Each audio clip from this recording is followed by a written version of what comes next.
Hey everyone, Ivy Lee Gaming here, and today we're playing Eternal Evolution. For today's video, we're going to talk Rise of Heroes. I am doing this video with no face camera just because, well, to be honest, a late start to the day. Fell back asleep after waking up a little too early to do some guild hunt, and, well, I needed to shower. Your girl needed to shower. So instead of waiting a couple hours for my hair to dry, and let's be honest, I'm not using a hairdryer if I don't have to. It's not good for me. So instead of waiting too long to put out this video and work on this video for the day, I really just wanted to get this all sorted and let's talk about it. So sorry for the no face on cam today, but bear with me. Every once in a while, I just need to do it that way to make it easy, right? So we have a brand new Rise of Heroes event with our new hero here. I'm quite excited.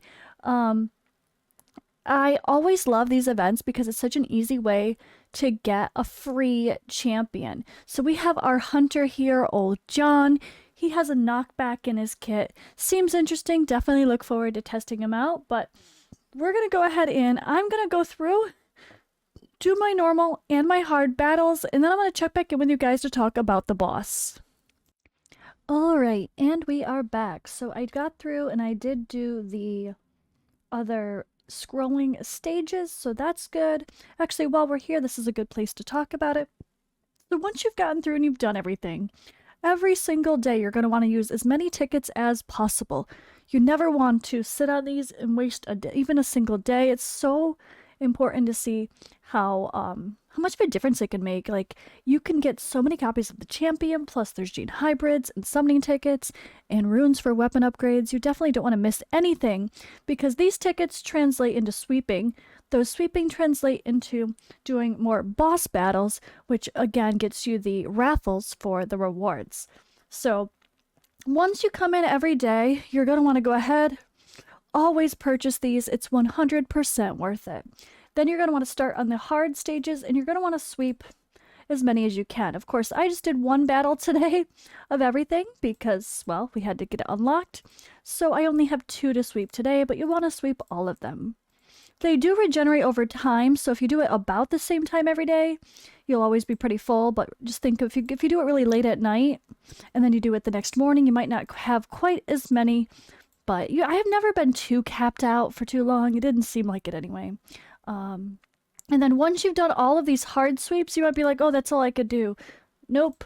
Go on over to normal, hit 1-10, oops, not challenge, and sweep over here as well. This is the highest stage that allows you to get the most rewards possible, and just keep sweeping until you run out of tickets.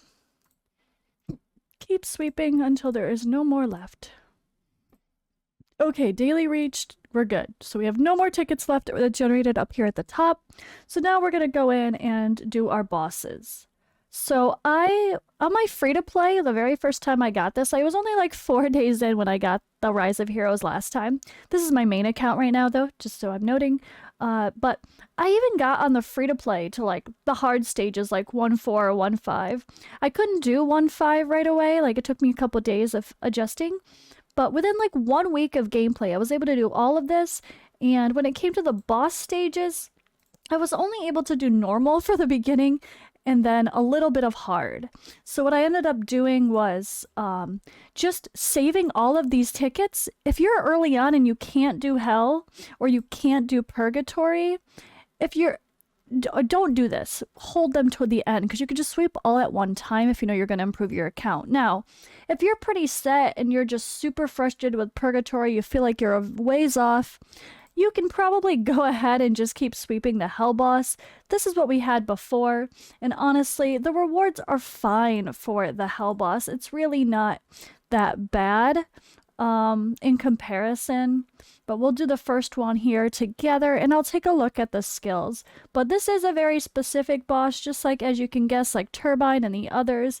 Most of these have been requiring summoners in order to do the best damage and easily sweep with the 1 key attempt as possible. But don't be discouraged. Like I said, if you're even a brand new account and all you can do is normal, just do what you can, get it done. Try one key on hard.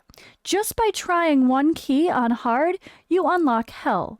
By trying one key on hell, you unlock purgatory, which is part of the achievements as well. So make sure, even if you're terrible, you at least go ahead or feel like you're terrible, not having success. At least try one key on it, even if you know you're far off, just to unlock the next one, which will give you free summoning tickets, and you don't want to miss the free summoning tickets. So that's a word of advice here as well. But let's go ahead and we're going to look at the strategy. So this is exactly, all right, we have the straight line, fan shape, boss gains extra attack, and increased damage from summons. It's literally just like Turbine again, just like the last round for Rise of Heroes. It seems to be the same boss. So personally, this, oh, is that the same team I'm using? No.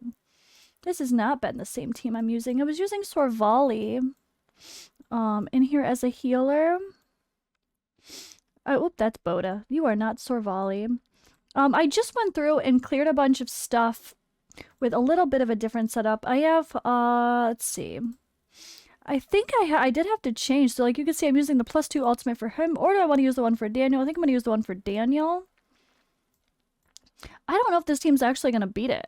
I feel like this is not the right team. I don't remember using this team last time. I actually was just pushing with the similar team here, but I think I had Mazrani in as well. So I think if you have survivability issues, Mazrani might be the key instead of like the extra Panda, or if you don't have the twins, just put in extra support. That's something to try as well. So let me go ahead. I'm going to get the Panda back in there. He tends to be quite helpful in a lot of content, honestly. I'm going to leave the increased attack there. I don't know if Ampu's going to be at risk here. I don't think so. It's only one enemy, so I'm going to actually see if Sorvali can tank this. Let's give this a try and see how we do. The Purgatory boss is pretty hard. Even some more late game, end game accounts are struggling with this. So don't feel like it's just you. If you're like, I just can't beat Purgatory, try to experiment with your summoners, play around with synergies, mix them around, even the formation can make a huge difference. So it looks like Daniel is really excelling here, as expected. He always does. I only have Sorvali in here for heals. So if we feel like we need to heal up, I'm gonna need to throw in someone else, or throw in like Mazrani as well. But it doesn't look like it. This looks amazingly solid. Of course, this is like a top tier summoner team, so you can't get too much better than this, honestly. Daniel and Anpu are just smashing. I just hyper evolved my Daniel, guys. That's why he looks fancy. If you see him and he only has like a level 1 or something above his head, well, that's because he just was hyper evolved. He's now summit level. Oh yeah, you can't see it though right now. That's okay. But yeah, this was really solid. Not even a blink of worrying about dying here, right? Of course, at the end, it gets harder and harder damage-wise, so that could change very quickly. As I said, every X amount of time, what is it, 20 seconds? The boss actually just does more damage. Where is it? It doesn't. Oh, right here. Boss gains 40% attack every 20 seconds. So the later you get into the fight, the harder the boss is going to hit. But it seems like a typical strong summoner team is good to go. I do have a very well built class technology for my summoners too, at least all the damage wise and HP percentage, as well as accuracy, because that does help Anpu do more damage. So boom, super easy for me with that team. I figured I'd at least show it in case you guys want to test out your summoners and try different combinations. So now, this is what you're going to want to do. Every day you're going to want to sweep. If you can sweep Purgatory, of course, do it right away. No reason to wait. If you can't sweep Purgatory and you're only on Hell and you're working on Purgatory and you feel like you have potential, then just don't use these tickets until you can actually sweep the hardest boss. It's okay to wait on the tickets. You're gonna be able to get a little bit of the resource for the raffle every day anyway, just by doing the other.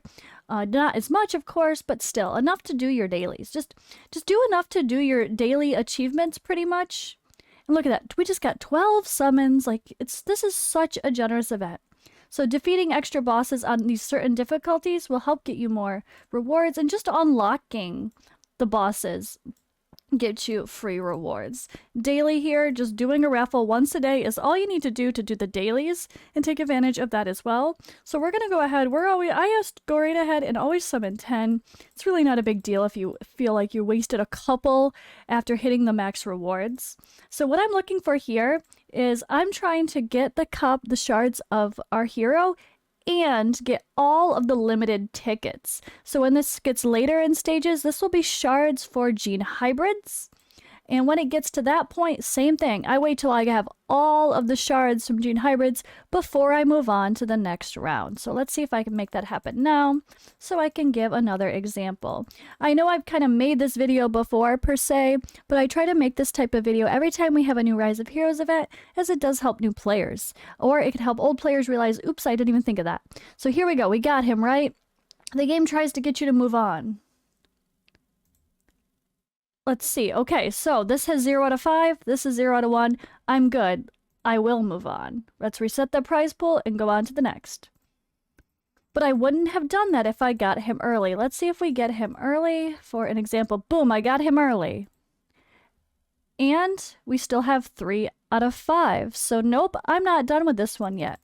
I'm going to get those 3 tickets before I move on. So the good thing is, if you can clear, at least through hell stages, you are going to get enough copies of Old John to get him to immortal with no problem. Now on the free-to-play, I was only able to barely do like hard by the last time, but by the last days of the event for the very first one I had last time. And I still was able to get Nafeng to, I think, Legendary 3. So it wasn't too bad. It was still free character. I could always get extra copies in the summoning, so it's not too bad, right? All right, there we go. 0, 0. So now we're on to the next one. But yeah, that's kind of how I go about this every day. Let's take one quick look at our champion, hero, whatever. Oh yeah, they really did change the look of everything. It's kind of weird. I don't know if I like it or not. So this panel's different. We got all sorts of stuff different here. Force displacement, true damage. If you guys are wondering about what things mean too, by the way, you can always click these symbols here and it actually brings up. I've had people be like, what's or what is an energy hero is probably the most common one, a ranged class with burst damage.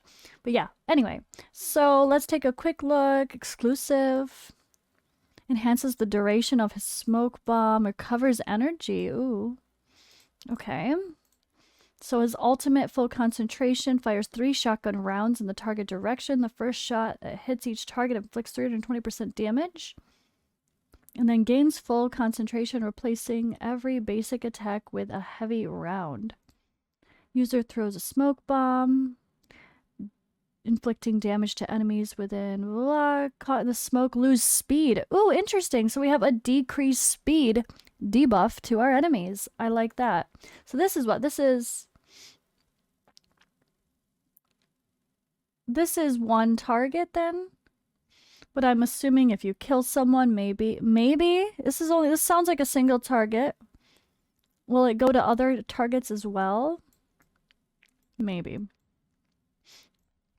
And then we have, for every 3 basic attacks, the user's basic attack becomes a heavy round, which inflicts extra damage to the nearest enemy. So we have some bonus damage. Okay. When Old John receives fatal injury, he instead recovers 100% of HP, then immediately moves to the next ally in the back row. Okay, so he kind of like, this is funny. So if he's about to die, he instantly heals himself and then stands next to someone else to protect him. I don't know about that. That's kind of funny. But where's the knockback? Right here. Okay, heavy rounds knock back enemies significantly. So... all right. I mean, that's not too bad. I mean, the knockback is, just keep in mind, like someone had a really funny joke on Facebook about this, like when you have someone with a knockback, or kind of like the lack of synergy of someone maybe like Daniel, or that kind of needs people to be grouped in together, people with knockback like Crete and this guy are going to push them all away. They might push the enemies out of the area you're about to smash. So you got to be careful about synergy with that. And that's something that's actually really funny. I was watching Dan Heilman stream. He was talking about it. I'm like, oh yeah, it kind of goes along with this synergy joke that someone made about this is John, Daniel's father. They don't get along. He tries to smash while he pushes them away. It actually Crete's the same way. It's like, wait, Crete and Leo don't even really get along, do they? Leo tries to blast through a grouping of enemies and Crete's pushing them all in different directions. So it's actually quite funny to think about the way that some of these champions that should synergize together don't necessarily that well. But yeah, I mean, hunters are you typically a little bit more single target, except for like a Pregor, for example. But he sounds like he's got a good kit. It's always fun to have non-Triple S heroes added to the game, and Rise of Heroes is one of the best things in the game for sake of free resources. So I hope you guys love this event. Just make sure you do it every single day. Prioritize it over some other content if you have to. I mean, this is just super, super helpful to get free stuff. We all want free stuff, so don't miss out. I hope this video was helpful, and I'll see you in the next one. I swear I'll have my face again.